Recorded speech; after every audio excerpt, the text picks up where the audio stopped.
There was always someone on that bench when I walked by. He never moved, never looked up, and I made the mistake of thinking that meant I was safe. I was wrong.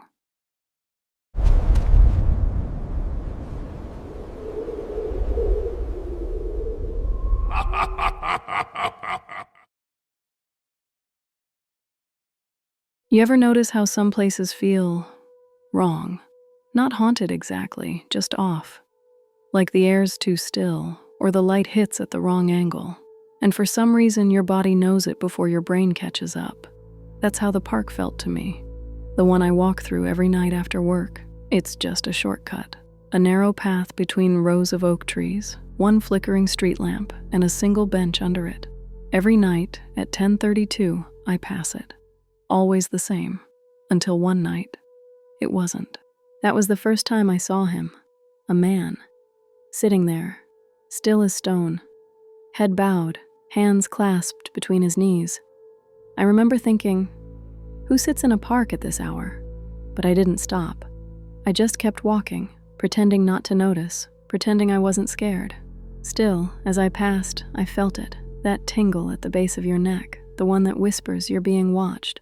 Next night, same thing, same time, same man, same bench. I told myself, it's just a guy, probably harmless, maybe homeless. But by the third night, the park felt heavier, like the air had weight. My footsteps echoed differently, sharper, quicker, like the path didn't want me there. When I got close, I risked a glance. He hadn't moved, not an inch. His coat was soaked from the drizzle, but he didn't even flinch. His head stayed down, shadow hiding his face. That's when I realized something that chilled me. The flickering streetlight cast shadows over everything except him. He looked untouched by the light. By the end of the week, I couldn't take it anymore. My chest would tighten as I neared the park. I'd hear the rustle of leaves even when there was no wind. So I decided to change my route. Took the long way home. Busier streets, streetlights that stayed on. It worked. For one night. The next evening, I looked across the street, and there he was, standing, under another lamp, still as before, watching. He wasn't on the bench anymore. He had moved. I froze. Cars passed between us, blurring my vision. When I looked again, he was gone. That's when I knew this wasn't someone you could avoid by changing streets. A few days later, I convinced myself it was stress. Lack of sleep. But deep down, something inside me wanted to see him again, to prove I wasn't imagining it. So I went back to the park. It was colder that night. The wind whispered through the trees like it was trying to talk me out of it. But I kept walking, step by step, toward that bench. He was there. Same coat, same bowed head, same stillness.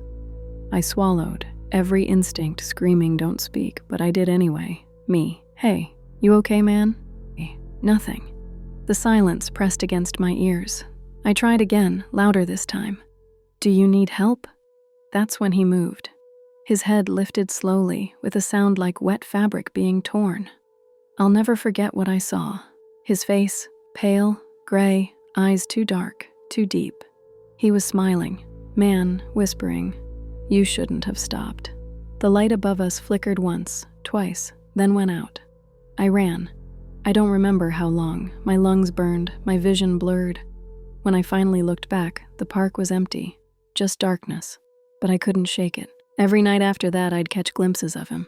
In reflections, in bus windows, even standing under my apartment's streetlight. Always still, always watching. One night, around 2 a.m., I heard tapping at my window.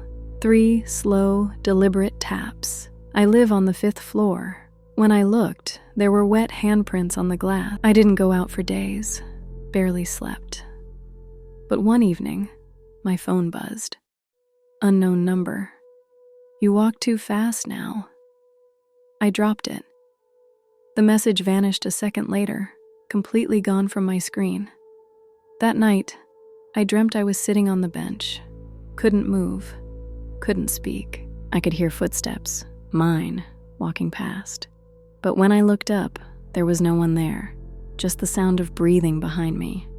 When I woke up, my shoes were wet. I told myself I needed closure. That's what people do, right? Face their fears? So I went back. The park was dead quiet. The light above the bench was buzzing faintly, a soft, yellow pulse, and there he was, waiting. I stopped a few feet away, heart hammering so hard it hurt. Me. What do you want from me? No answer. Me, shouting, Who are you? He lifted his head just enough for the light to catch his face. I froze. It wasn't blank or monstrous. It was tired. Eyes red, skin drawn tight like he hadn't slept in years. He said, quietly, You walk through here every night. Me. So what? He leaned forward, elbows on his knees, voice flat. I used to. Something in the way he said it stopped me cold. Used to. Like it was a routine. Like the bench was his. Me. What happened? He looked at me, really looked, and then whispered. I stopped walking. Before I could speak, he reached into his coat. My chest locked. I thought it was a weapon. It wasn't. He pulled out a phone. Old. Cracked. He turned the screen toward me. My picture, walking through the park. Every night. Dozens of them. From across the path, from behind the trees, from outside my building. One. Taken through my apartment peephole. My mouth went dry. Me. How did you... He stood slowly. His voice dropped. You keep your curtains open. He brushed past me, coat dragging through the wet leaves, and vanished down the path without looking back. I stood there until the light flickered out. The sound of the bulb dying echoed like a pop in my ears. Then silence. When I reached home, the door was unlocked. Nothing taken. Nothing broken. Just... wrong. The air smelled faintly of rain and cigarettes. My bedroom window was open a few inches. I hadn't opened it. I shut it, locked everything, sat awake till dawn. The next morning, I told the police. They searched the park. No one matched the description. No record, no prints. When they asked what he looked like, I couldn't recall. Not really. Just the eyes. Bloodshot. Familiar. That night, I took a cab home. Didn't even glance toward the park, but when I reached my building, there was an envelope taped to my door. No name, no writing. Inside was a photograph. Me, sitting on the bench, head bowed, hands clasped between my knees. The timestamp read 10:32 p.m. Tomorrow. My heart stopped. I checked the door behind me. Hallway empty. Just the faint buzz of a light at the end. I didn't sleep. Every sound felt amplified. The creak of pipes, the hum of my fridge, the whisper of footsteps above me. At 10:31, I looked out my window. The park was dark, but I could still see the bench in the distance. There was someone sitting there. I squinted, trying to make out the face. And then my phone buzzed. Unknown number. Turn around. I froze. The reflection in my window showed movement behind me, just a blur of shadow in the dim apartment light. And that's where it ends. Because I did turn around. They found the door to my apartment wide open the next morning, lights still on, coffee half poured, nothing disturbed, except one thing. A chair had been dragged from the kitchen to the window, facing outward. And on the glass, in the fogged outline of breath, were two words written with a fingertip. Still watching.